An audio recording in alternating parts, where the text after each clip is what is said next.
कभी कभी पुलिस के सामने भी कुछ ऐसा केस आ जाता है जिन्हें सॉल्व कर पाना उनके लिए भी आसान नहीं होता है। पर कहते हैं ना कि पुलिस अगर चाह दे तो गड़े मुर्दे भी खोद निकालती है।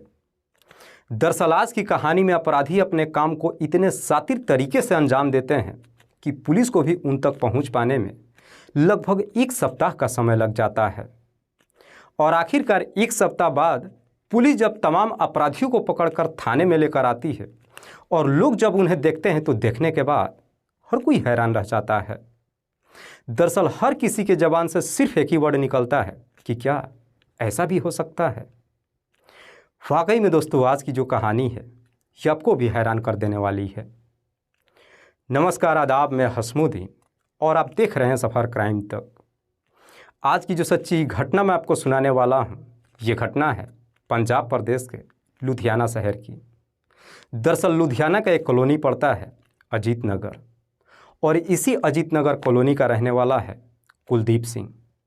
कुलदीप जिसकी उम्र है लगभग 40 साल, जो रेलवे में नौकरी करता है। दरअसल कुलदीप के परिवार में टोटल 3 सदस्य हैं, जिसमें पत्नी का नाम है गीता, जिसकी उम्र है 37 साल, जो एक कॉलेज में बच्चों को पढ़ाती है। एक बेटी है और एक छोटा भाई है। बेटी का नाम है सुदीक्षा, जिसकी उम्र है 20 साल, जो BA सेकेंड ईयर में पढ़ाई करती है।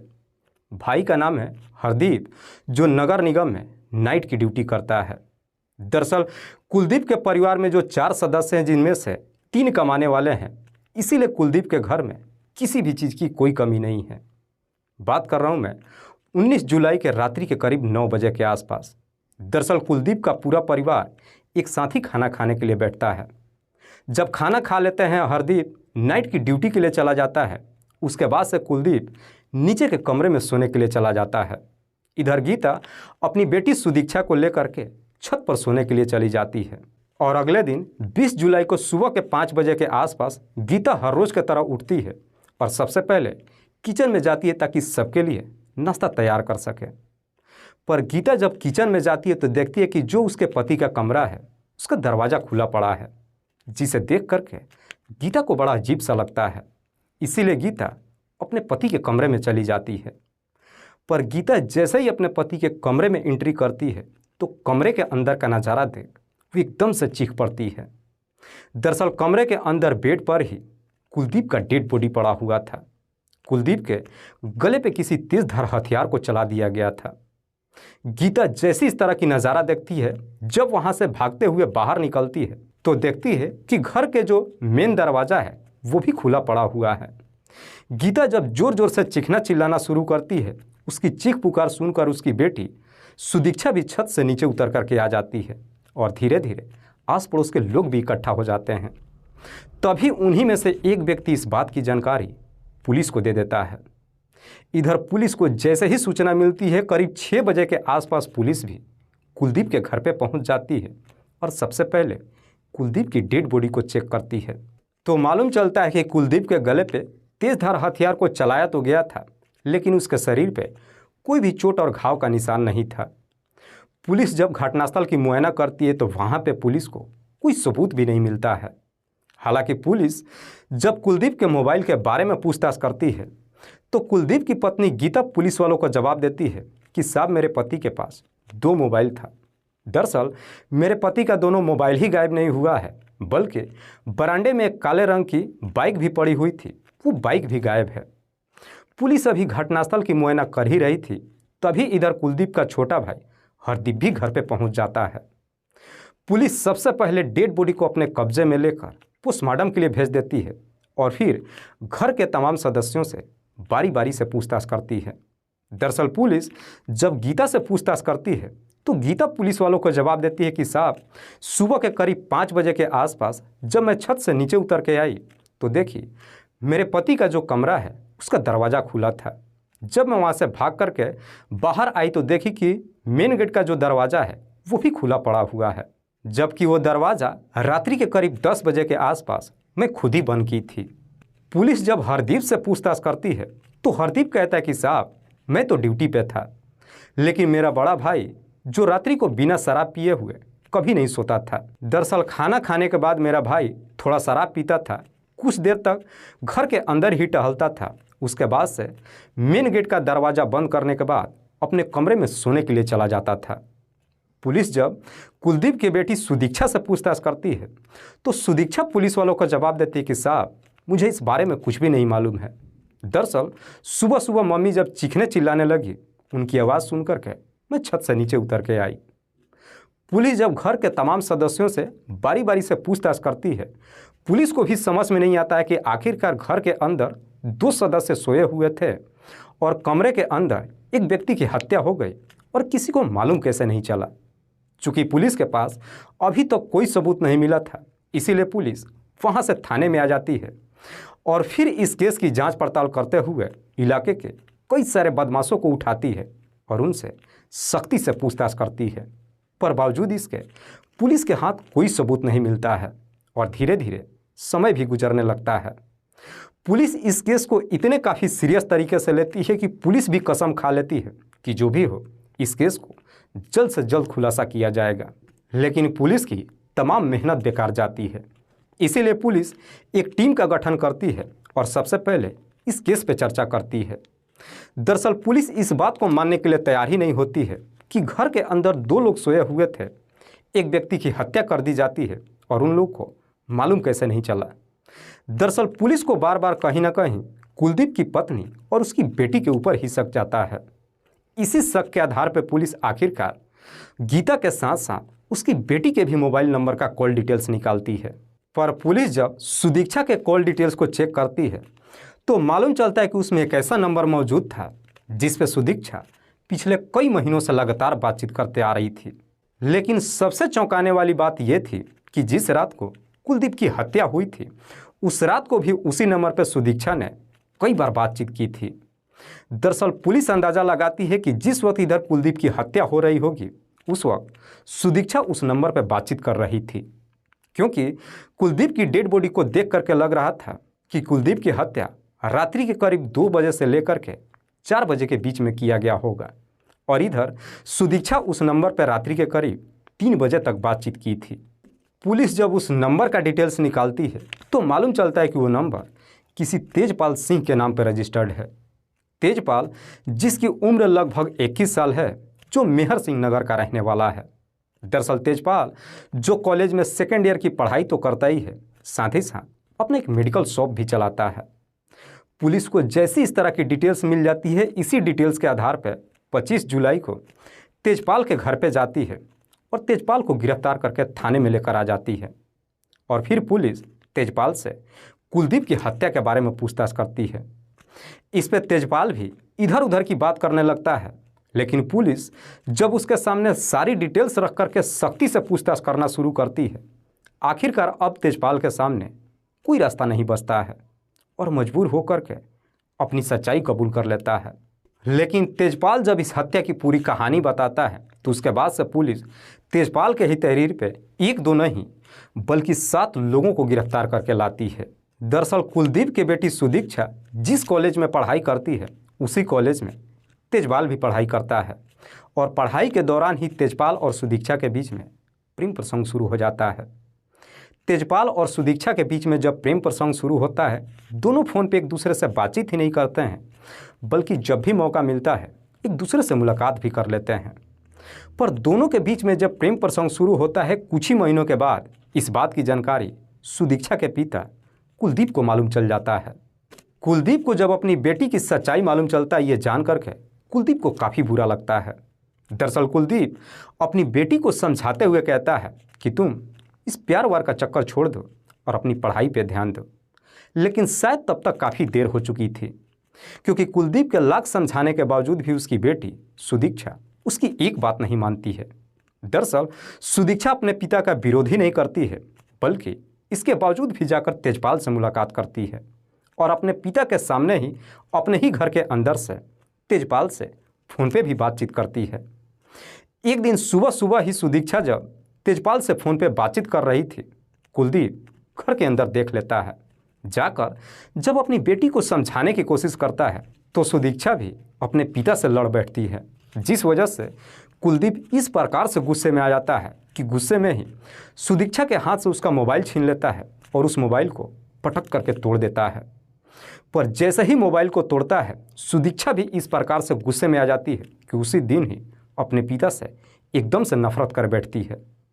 दरअसल सुदीक्षा जब भी अपने पिता से लड़ाई झगड़े करती है तो उसकी माँ गीता अक्सर अपनी बेटी का ही साथ देती है, जिसकी वजह से सुदीक्षा का भी हौसला काफ़ी बढ़ते चला जाता है।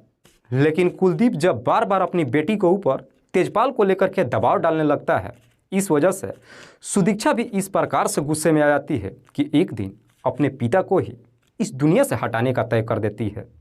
सुदीक्षा अपने पिता को इस दुनिया से हटाने का तय तो कर देती है, पर उसे समझ में नहीं आता है कि इस काम को करे कैसे। तभी सुदीक्षा के दिमाग में एक आइडिया क्रिएट होता है। दरअसल एक दिन सुदीक्षा अपनी माँ से कहती है कि मैं पापा से यूं ही नहीं लड़ती हूँ। दरअसल पापा को मुझे देख करके उनकी नीयत बिगड़ चुकी है। वो कई बार मेरे साथ छेड़छाड़ करने की भी कोशिश किए हैं। सुदीक्षा जब अपने पिता के ऊपर ही लाछन लगाती है, ये सुन करके गीता भी एकदम से चौंक जाती है। दरअसल सुदीक्षा अपनी माँ से कहती है कि देखना, एक ना एक दिन पापा मेरे साथ गलत जरूर करेंगे। हालांकि कहने को तो गीता कॉलेज में बच्चों को पढ़ाती थी, उनका भविष्य बनाती थी, पर सुदीक्षा अपने पिता को लेकर जब इस तरह की झूठ अपनी माँ से बोलती है तो गीता भी अपनी बेटी की बातों में आ जाती है।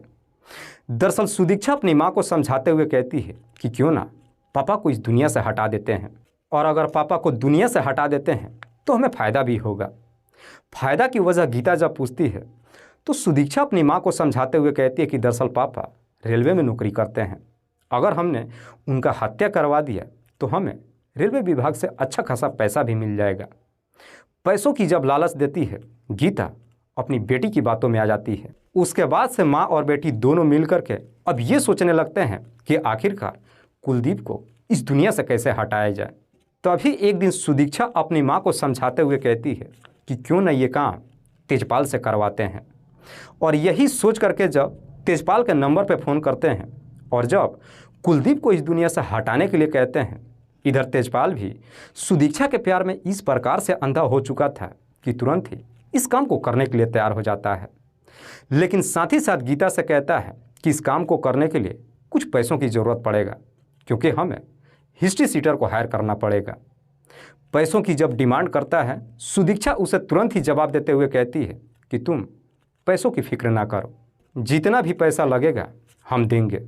पैसे की जब अनुमति दे देती है, उसके बाद से तेजपाल एक हिस्ट्री सीटर सागर से बातचीत करता है। दरअसल सागर जो चंडीगढ़ शहर का रहने वाला है, जिसके ऊपर पहले से ही कई सारे मुकदमे दर्ज हैं। दरअसल कुछ महीने पहले ही सागर जेल से छूट करके आया था और आने के बाद अपनी प्रेमिका से शादी करने के बाद चंडीगढ़ शहर में रह रहा था। दरअसल सागर जो तेजपाल का दोस्त भी था, इसीलिए जा करके एक दिन तेजपाल सागर से मुलाकात करता है और फिर कुलदीप को इस दुनिया से हटाने के लिए कहता है। चूँकि इधर शादी के बाद से सागर का भी हाथ खाली हो चुका था, ना चाहते हुए भी इस काम को करने के लिए तैयार हो जाता है और बदले में 2.5 लाख रुपये का डिमांड करता है। जब 2.5 लाख रुपये का डिमांड करता है, इधर तेजपाल जब सुदीक्षा से बातचीत करता है, सुदीक्षा 2.5 लाख रुपया देने के लिए तैयार हो जाती है। उसके बाद से इधर सागर अपने काम को अंजाम देने के लिए अपने इस षड्यंत्र में अपने 3 साथियों को शामिल कर लेता है, जिसमें से एक का नाम है दीपक, दूसरे का नाम है विशाल और तीसरे का नाम है न्यूट्रन। जब अपने पूरे प्लान को तैयार कर लेता है, उसके बाद से इधर तेजपाल एडवांस के तौर पर उसे 6,000 रुपये दे देता है और साथ ही साथ सुदीक्षा से पूछता है कि बताओ काम को अंजाम कब देना है। सुदीक्षा उसे जवाब देते हुए कहती है कि समय और तारीख मैं तय करूंगी और बताऊंगी कि इस काम को करना कब है। आखिरकार 19 जुलाई को हर रोज़ की तरह जब कुलदीप ड्यूटी से अपने घर पे आता है, पूरे परिवार के साथ जब खाना खाने के लिए बैठता है, खाते वक्त ही अपनी बेटी सुदीक्षा को फिर से समझाने की कोशिश करता है, जिसकी वजह से लेकर के बाप और बेटी के बीच में फिर से झगड़ा तकरार शुरू हो जाता है। हालांकि जब झगड़ा तकरार शुरू होता है, उसके थोड़ी देर के बाद कुलदीप का छोटा भाई हरदीप अपनी ड्यूटी चला जाता है और कुलदीप भी अपने कमरे में सोने के लिए चला जाता है। पर जैसे ही अपने कमरे में सोने के लिए चला जाता है, उसके बाद से सुदीक्षा अपने प्रेमी तेजपाल के नंबर पर फ़ोन करती है और कहती है कि इस काम को आज ही अंजाम देना है। जब इजाज़त दे देती है, तेजपाल भी सागर के नंबर पर फ़ोन करता है और उसे चंडीगढ़ से लुधियाना कुलदीप के घर पर बुलाता है। इधर सागर जब कुलदीप के घर के लिए रवाना होता है तो अपने तीनों साथियों को भी साथ में ले लेता है। करीब रात्रि के 2 बजे के आसपास कुलदीप के घर पे पहुंच जाता है और तेजपाल के नंबर पे फ़ोन करता है कि मैं कुलदीप के दरवाजे पे खड़ा हूं। जैसे ही फ़ोन करता है उसके बाद से तेजपाल सुदीक्षा के नंबर पे फ़ोन करता है और कहता है जाकर दरवाज़ा खोल दो।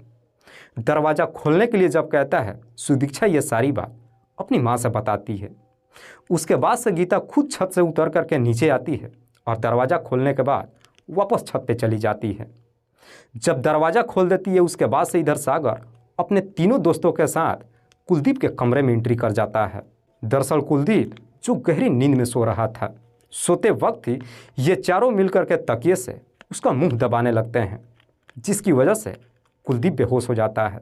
लेकिन कुलदीप की मौत नहीं होती है।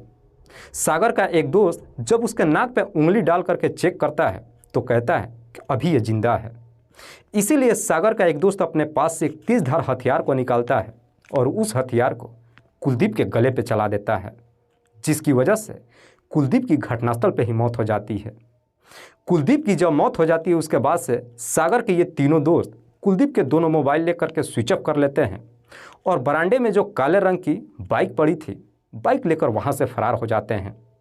और जब अपना काम करके वहाँ से निकल जाते हैं उसके बाद से सागर फिर से तेजपाल के नंबर पे फ़ोन करता है और कहता है सारा काम हो चुका है।